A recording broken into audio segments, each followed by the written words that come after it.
What's up, everybody? I have a surprise guest today. I didn't know that I was going to be meeting with like the PR king of America. I'll say that, and I'm sure I'm going to get some slack from some other PR people. But stay tuned, and we're going to get some good advice from this gentleman who is going to show you tell you how to communicate your business effectively.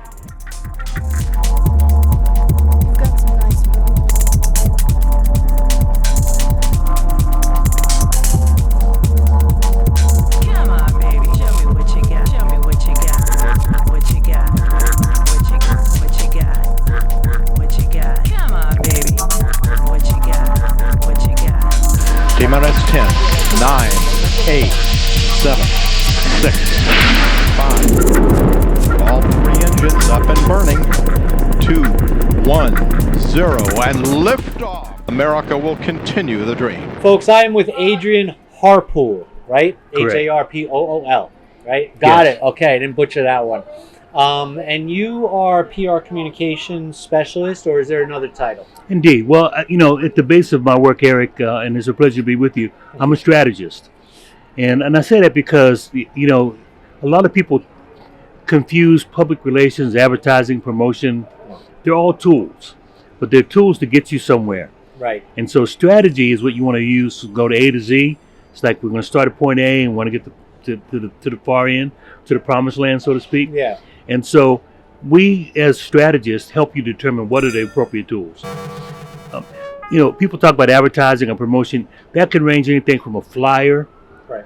to a Super Bowl ad, right? Yeah, yeah. And so depending on your budget, your resources, the audience you want to reach, as well as the particular geography you work in, will determine what those tools are, what's appropriate for you.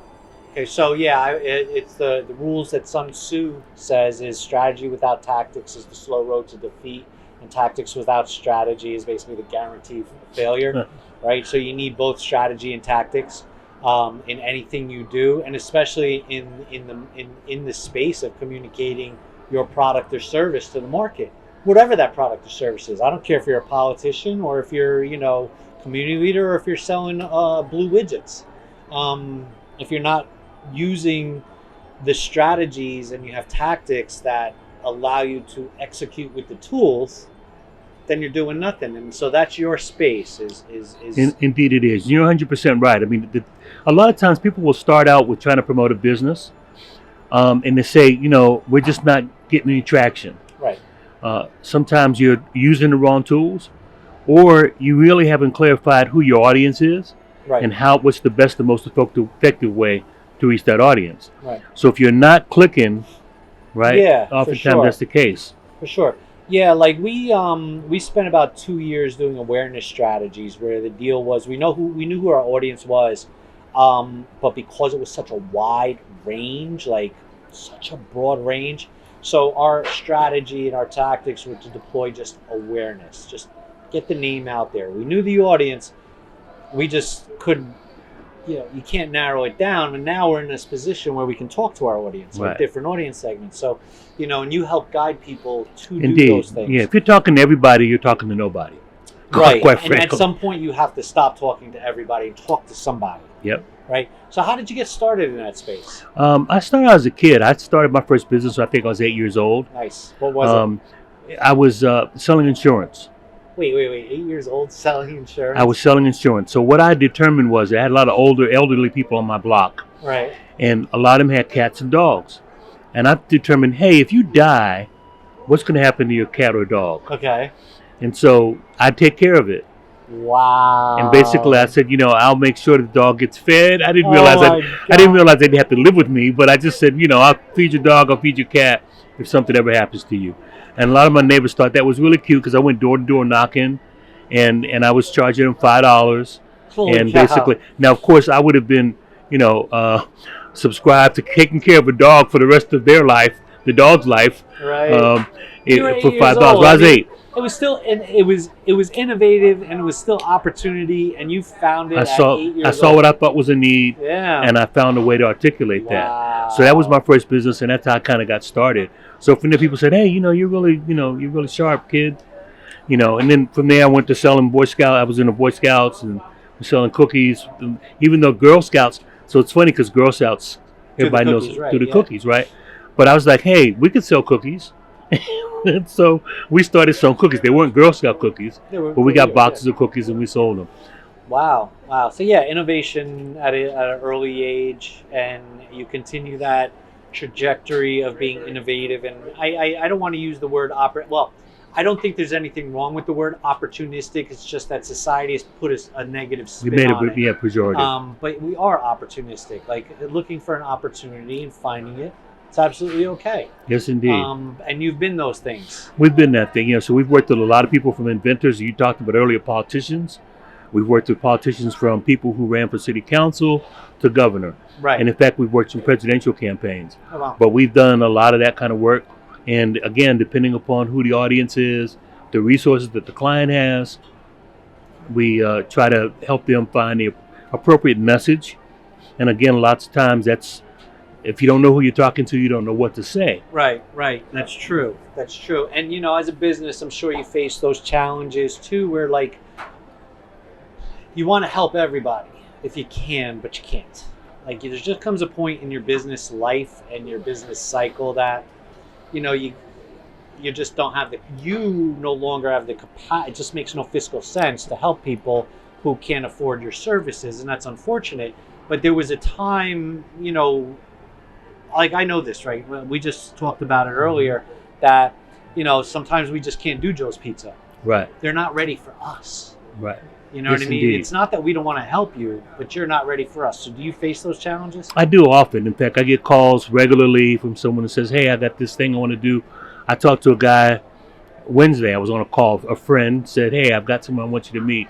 He's an inventor. Right. He had a patent for an invention. And he, it on the surface, it sounds like a great idea. I said, you need to go somewhere. What you need to do is probably go to like Shark Tank. Yeah. Right? But I'm not in a position to invest in your business. And that's what it would be. Right. Because he really didn't have the means to take this thing to a national level. But you don't, and I think, and I mean, it happens. Let's be real here. There's people who are not ready for a person in your position or somebody else's position, right? They're not ready, but then there's people in our position that don't even help them. They don't even guide them. They're just like, yeah, sorry, go away, right? And that's really disparate. It's really disheartening. So just to that end, many of you, your listeners, your viewers have probably heard of Under Armour. Yeah. Right.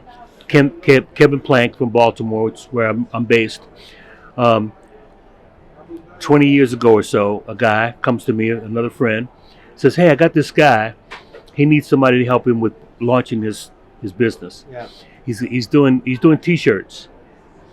I said, oh really? He said, yeah. He's working out of his grandmother's garage. He's making these shirts, and he's looking for somebody to help him brand it and get it and launch it.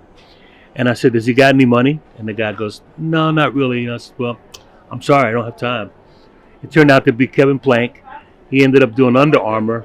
He's a billionaire. Yeah. His brand's known all around the world. He ended up getting a friend of his to help him. Sure. Who did it for free. Yeah. And the friend made out famously. Very well, yeah. I mean, it happens. Listen, look, as a business owner, this. Not every decision you make is going to be the 100 spot on decision or the 100 accurate, even the right decision. But we're going to make the wrong ones and the right ones. It's just the nature of being an entrepreneur. And you have been doing this. Your business is, what's the name of your company? It's Adrian Harpool Asscoiates. And how long have you been doing it? We've been doing this now for about 30 years.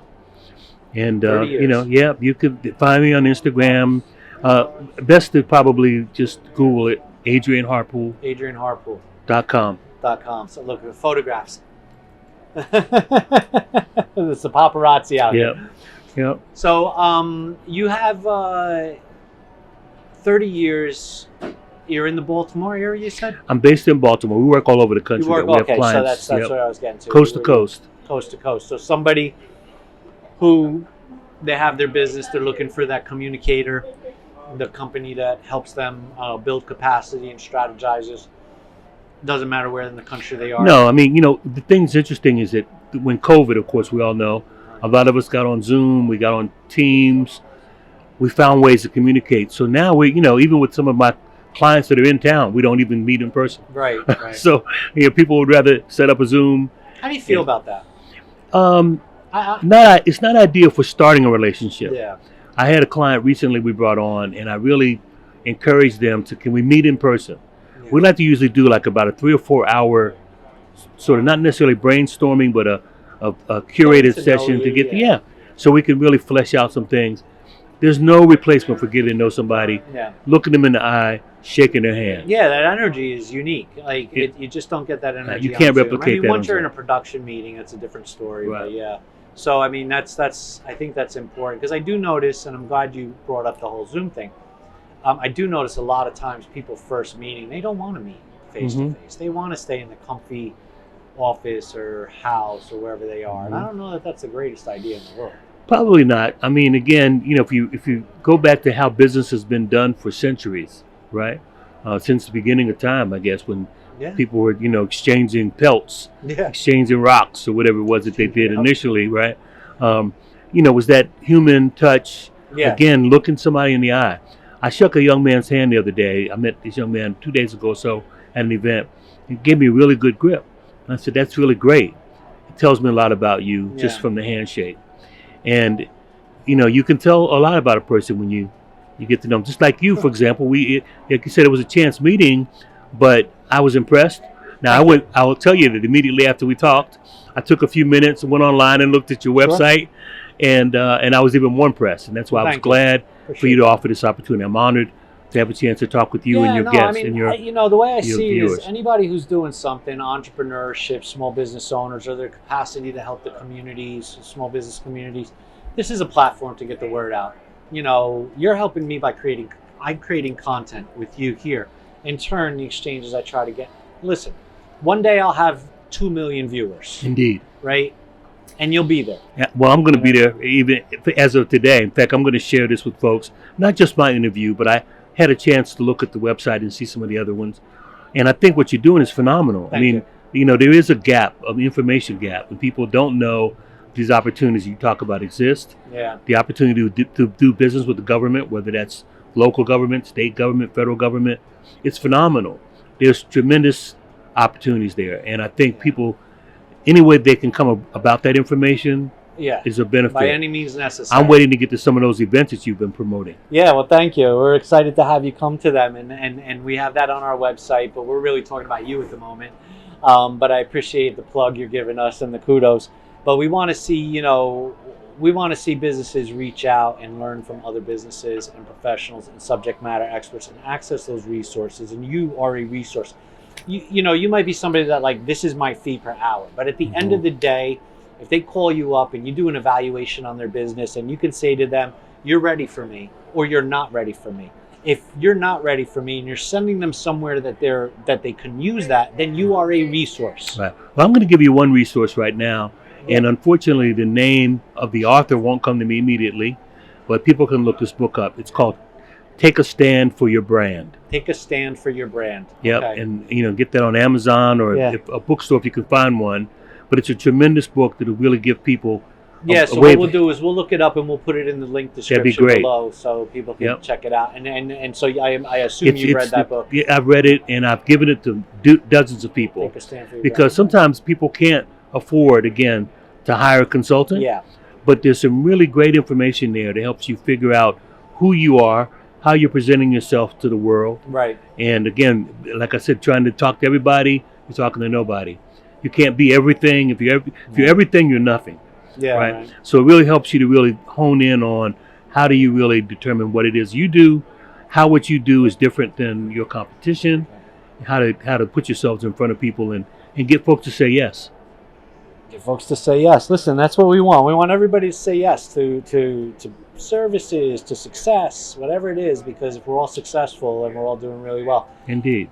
So before we wrap here, if we can drill it down, right, from your expertise, 30 plus years, I mean, if we're going to count the since 8 years old, from your days when you were 8 years old, look, whatever it is, let's drill it down to that one piece of advice, that one thing you think all businesses should know and should follow or do. What would that advice be? Be authentic. Yeah, we've heard that recently in another interview. Yeah, be authentic. People can tell a fake. Right.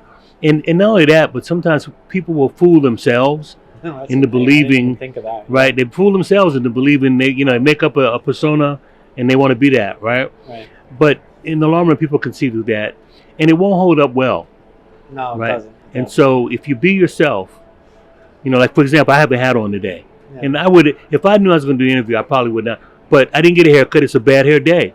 Now, listen, you do you. My So- son says I dress like Dracula the way I am, but I am true to me. Right. Right. I'm never gonna. I don't wear a tie, and I never will. I don't care who's Right. in the room. I'm not gonna Someone's do got to die for me to put a tie on, but that's another story. it. Yeah. Adrian, Yeah. thank you so much for being here. Thank you, We're Eric. gonna have your information in the description below if you want to contact Adrian. You may not be ready. You may be very ready, but either way, if you're not ready, this man will guide you in a direction to help you, like offering that book. And if you are ready, this man will guide you in the direction to, grow your business. Thank you so much for being with Thanks, us today. Eric, again. I appreciate the Short opportunity. notice. Thank you. We really appreciate it. We're out. This episode has been underwritten by Outcome Engine.